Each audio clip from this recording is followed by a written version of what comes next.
but at least your hard work is going to pay off. I'm going to be showing you step-by-step processes of how to analyze data using Excel, Power BI, and SQL. We're going to be using Microsoft SQL for that. So first, for today we're going to be having day one of the data analysis class, and the day one is going to consist of the theory parts, because you need to explain what it is first of all before we move into the practical aspect of the course. Please stay tuned, subscribe to my YouTube channel, and share this video as many times as you can. So we're going to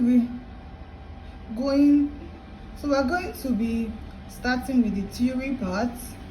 What do you know data analysis as? The data analytics world is a large and vast one, encompassing many different fields that are interrelated, which include the data analyst, the data scientist, and the data engineer.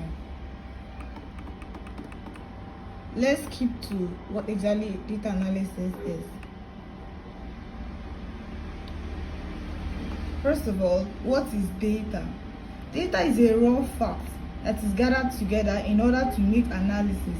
Data is not meaningful yet until we can get a clue about what it is actually trying to show, and this cannot be achieved until it is refined, or in this case, processed. Data can come in structural, semi-structural, or unstructured form.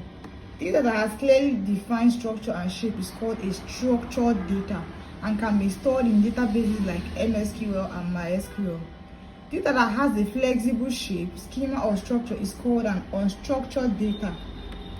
That's data that has not been cleaned, can be very misleading. We may have no values, missing values, or duplicates. So what is the reason for analyzing data? We analyze data to bring out information that will aid board of directors, business owners, and shareholders to make good data-driven decisions. Who is a data analyst? A data analyst is a professional who carefully collects data from different sources, finds out the insights he wants to extract from that data, and then goes ahead to clean the data, transform it, and then visualize it in a way that non-tech persons can easily understand and grasp out information from the data presented. A data analyst has to have passion for finance and business.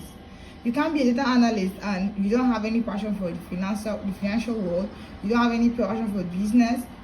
Data analysts are people who are inquisitive. They ask questions. What can we get from this data? What are the insights that we can be able to get from this data? So now that you know who a data analyst is, we will now differentiate a data scientist from a data analyst. A data scientist is different from a data analyst. The former does more of predictive analysis using machine learning and uses mostly mathematics, while the latter is an analytical thinker that uses historical data to find out and showcase what is really the stand of the business or organization. What is data analysis? Data analysis is a process of collecting. Okay, first of all, this is the main topic for today. What is data analysis? Data analysis is the process of collecting, processing, analyzing, and visualizing business data in order to extract meaningful insights from your data. There are different stages of data analysis. Stage 1, user requirement stage. The first stage is the user requirement stage. Here we ask questions and find out what exactly does the customer want. For example, a customer might want you to find out how many people bought goods from us in the southern region, so that they can know their location, so that they can know the location their goods sells the most. You have to find out what the customer wants before you start collecting your data, so as to know data that you actually need. With the example above, we know that what we need is the customer's ID, the state, and the town, and the goods ordered by the customer. Now that we've gotten to know the details of what we need, the collection stage, this is the stage where we now finally start collecting the data that we've already calculated that this is the one we need. The data we identified, we'll now do what? Collect it in this stage. Here is where we go ahead to collect the data from different sources that we'll be needing. For example, our customers' data might be stored in a database or might even be online or from our website. We collect and extract it into the software application that we'll be using for the analysis. Then the third stage is the processing stage. Here is the stage that we do the actual cleaning and transformation. We remove null values, duplicates, and any outlier that is not relevant to our analysis. It can also include changing data types to the correct one and splitting columns that might have been merged together in the file. The analysis and visualization stage. Here we load the data into our visualization platform and then start showing the insights we got from there. Data can be visualized using graphs and charts. I recommend you use Power-bi for this. It inculcates many visuals and can help analyze the profit margin, the highest sales made, and many other insights depending on the goal we are trying to achieve. Okay, now that you've understood what data analysis is, I hope you're actually using a pen and a paper or a jotter to write down these things that I'm trying to tell you, these things that I'm telling you. You need to write them down because this is something that people pay for. This is a knowledge that is not free. I'm giving it to you for free.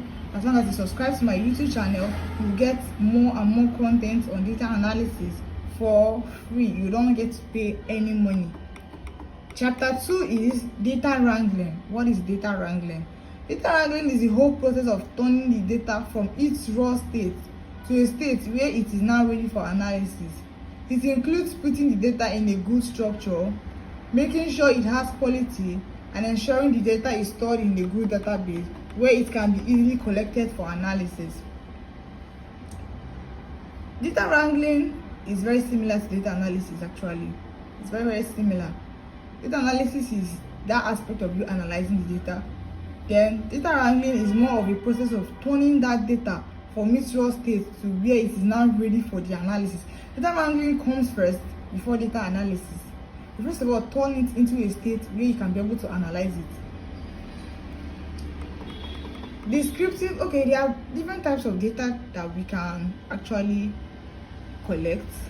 We have the descriptive analysis, we have the diagnostic analysis, and we have the prescriptive analysis. Then we also have the predictive analysis and the statistical analysis. So I'll go back and do a little teaching on what the different types of analysis actually is. So in the first stage, we have the descriptive analysis. Here, the data analyst is trying to use already available data to bring out insights, understand trends and patterns in order to answer a particular question or questions. For example, a business owner might want to know the product with the highest sales. In this case, the data will be analyzed using the data analysis tools to clean the data and then find out which products actually sold the most. Let's scroll down.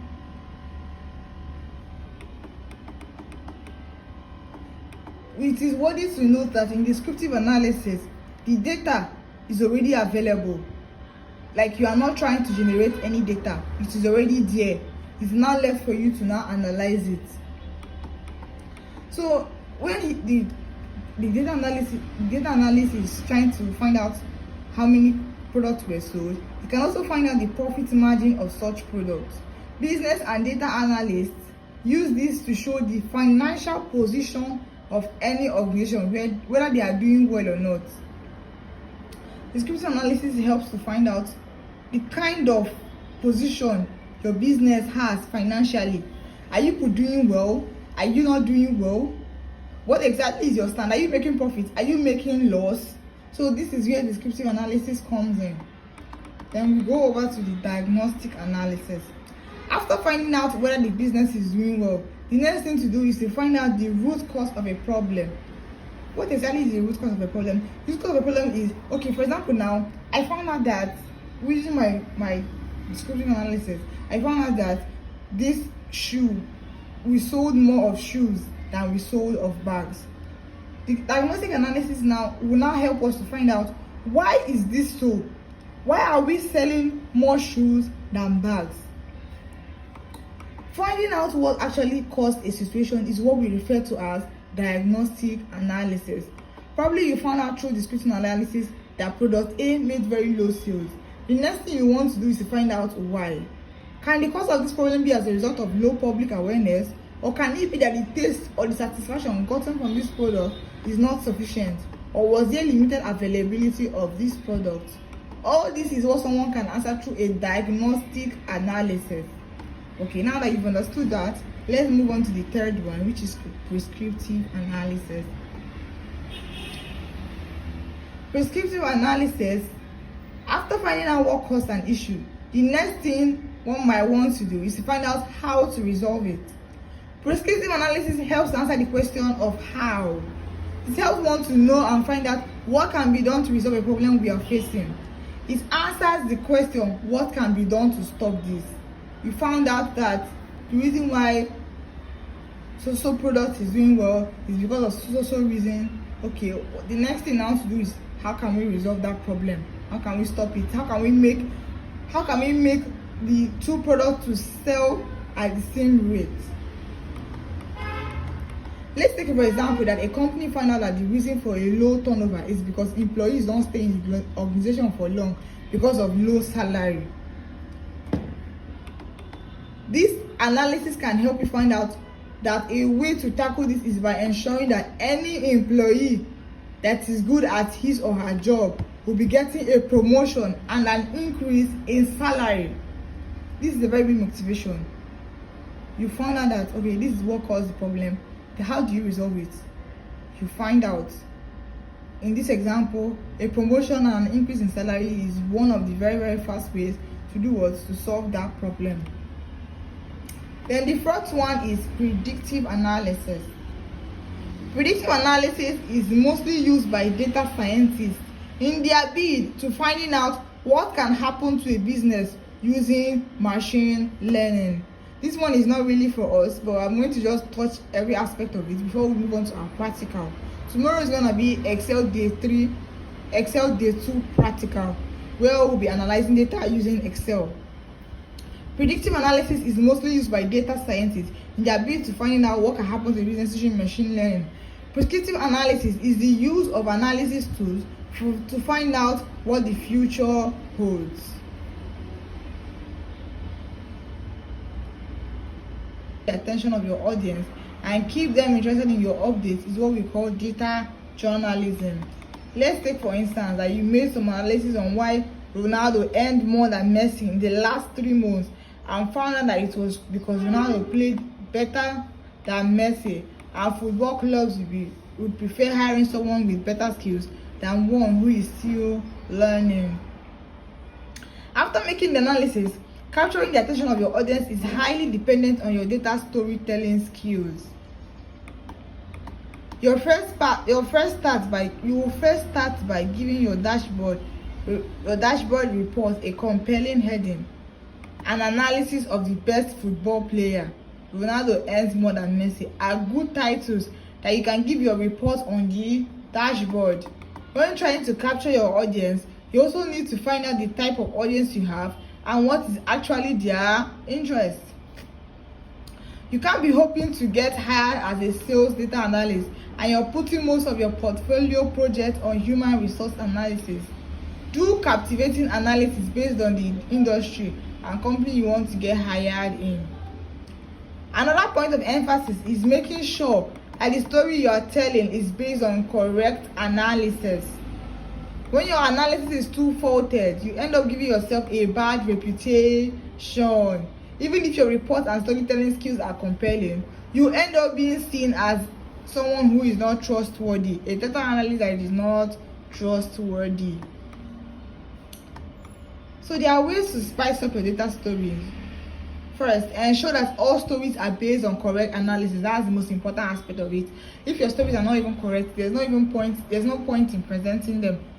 The second way is to use compelling dashboard report titles.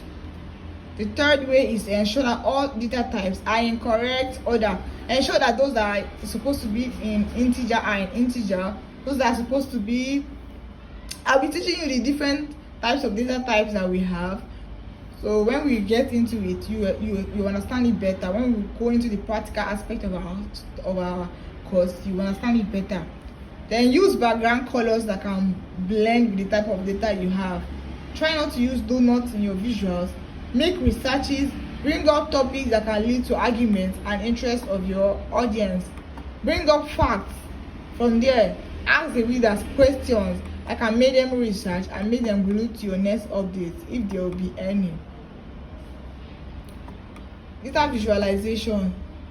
What do you know about data visualization? I've actually explained a little before. I'll be diving into it in more details. So data visualization is the use of pictures, graphs, charts, histogram to display the findings of your analysis so as to easily communicate the analysis to your customers or audience. The success of your visualization is dependent on how easily your customer or business owner is able to easily pick out information from your analysis and visualization without much critical analysis. The purpose of data visualization is to bring out insights from data through pictures, charts, graphs, histograms, etc. for the business owners, shareholders, and board of directors to easily understand what's going on in the business. Data should be visualized using the right colors and visuals. When a customer already has a custom color for his business, it is right to use his own color in all the visualization that you are to do. Data that is not properly cleaned can really affect your visualization. You need to clean your data properly. When there are nulls and duplicates, your data won't come out nice. Tools for data visualization. You can use Power-bi, you can use Excel, you can use Tableau, I use Matplotlib in Python. You can create awesome visualizations in 3D with this Matplotlib. Meanwhile, Excel is a traditional means of data analysis and can be used for visualizations as well. Tableau is also another tool that is nice for visualization. You can use visuals like charts, graphs, etc. To start learning this, you can even download a data set from Tableau website. Microsoft Power-bi is an awesome tool that one uses to properly clean a data set. It can load millions of rows efficiently, and you can customize your visualizations, making it any size or color that you want. You can even use what they call DAX functions, where you can calculate profit margin and some other stuff. In my next ebook or in my next video, I'll be going into details of some of the tools for data analysis, so please stay tuned. So what are the mistakes that data analysts actually make? What are the mistakes that data analysts actually make? Those that are still coming up, the beginners, what are the mistakes they make? One of the mistakes they make is relying on their certificates. Probably you graduated from a very good institution that teaches data analysis very well, and you think that your certificate is all you need. No, it's just part of the criteria. It's not all that you need. You need to find somewhere that you can intern in, somewhere you can go and experience the practical aspects of data analysis. Then the second thing that can also help beginners is building network. You need to build your network. Build a network in such a way that people who are already in data analysis for maybe 10 years, 15 years, they can be able to do what? Yeah, hello, maybe your name is Mike. Hello, Mike. Can you help me to analyze this data? Because I'm kind of busy with so many other things that I'm doing. This is actually very, very vital for you, because when you don't have any gig at the moment, people that you've networked with can actually be able to send you works, like send you clients that you can be able to analyze their data, which will also help you to do what? To grow financially. There's no man that can be alone in this world. No man can stay alone in this world. Another thing that can help beginners is what? Going hard on yourself. You can't be taking it easy on yourself. Probably you've been trained with soft life. I'm not saying soft life is bad, but if you really, really want to advance your field as a data analyst, you need to be very hardworking. You need to know that, okay, this is what I want. This is my target in the next 3 years. How much I want to be earning. How much I want to be my net worth. How many persons I want to have connected with. Build yourself. Don't go easy on yourself so that you don't end up regretting it later on. Then another thing that beginners I won't advise you to is learning too many tools. In as much as it's good to work hard, it's good to also work smart. Learning different tools is good, but you need to first of all master the ones that you've already learned. Power BI can actually be replaced with Tableau, or Tableau with Power BI. For me, I prefer Power BI. So you can choose between Tableau and Power BI, which one is better for you to learn. Because if you want to learn all of them at once, you might end up misplacing one of the tools for this, for the other one. You won't now be able to understand how one works very well and perfectly. Master Excel, master Power BI. Then as you advance, you can also actually master Excel, Power BI, and SQL. And as you advance, you can also go into Python, R programming, and the rest. But for now, we're going to be teaching you this as a beginner, so that when you want to now advance, it will not be hard for you. Another thing that can also help with a beginner is self-development. You need to develop yourself very well. Ensure that the people you are learning with, people that you are around, your circle matters a lot. People that you are around, ensure that they're actually contributing to your advancement and growth. Don't be dormant and don't be going back, don't be backsliding in this your journey and career as a data analyst. So stay tuned to this my YouTube channel. Turn on the notification so that you can receive notification whenever I drop a new video. This is the one of data analysis, and I took you on the theoretical aspect of data analysis. I'll be taking you on more aspects of it in my next video. My next video, that will be day 2 of our analysis class, and we're going to be starting with Excel. I will advise you to download Excel.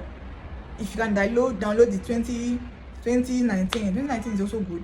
I think I heard that 2021 is having some problems, some issues, so 2019 is the best. But I think I'm currently using 2020. I'm currently using, but just make sure you download an Excel that you can use to analyze data, because that will be what we'll be doing tomorrow. Thank you for taking your time to listen to this video, to watch this video to the end. Thank you very much. Subscribe, turn on the notification, like, and share.